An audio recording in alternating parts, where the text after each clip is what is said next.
I was always in track and soccer. And my senior year, I had a pretty bad soccer injury, which really put me on a different pathway, and eventually found myself immersed in drugs, and shortly thereafter found myself homeless. So I came to Multi-Service Center, and it was for food. And at the time, I probably didn't even think much of it. My story really evolved later. I did end up getting sober in 2005, and I had left and went to Alaska, and I came back pregnant, and I found myself absolutely alone. And I remember the day Justice was born in the hospital, and I looked at him, and I promised him I was gonna be the best mom ever.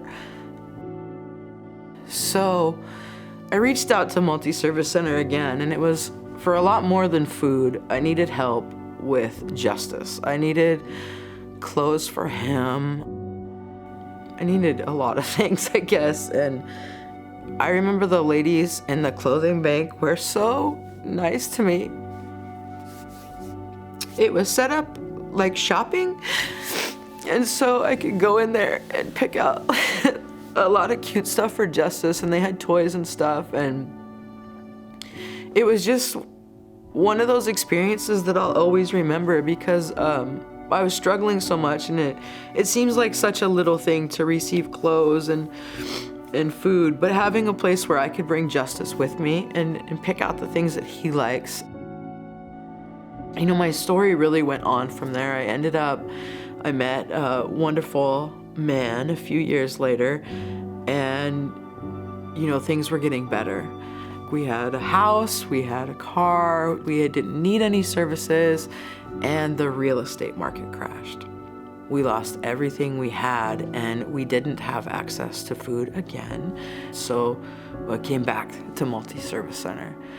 It was a really challenging time, and I would love to be able to sit here and say that I always valued what was given to me, but I didn't.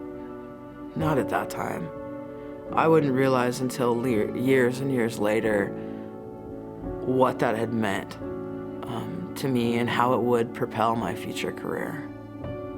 I looked back at all the help that I had gotten from the Multi-Service Center, and I changed my career path, and I majored in nonprofit at the University of Washington, received my bachelor's degree in 2015, and now that's what I do. I want to be that person who helped me out. The struggle is 100% real. That hasn't gone away. That's why we have to be advocates. That's why we have to continue to serve our community. That's why we have to be strong.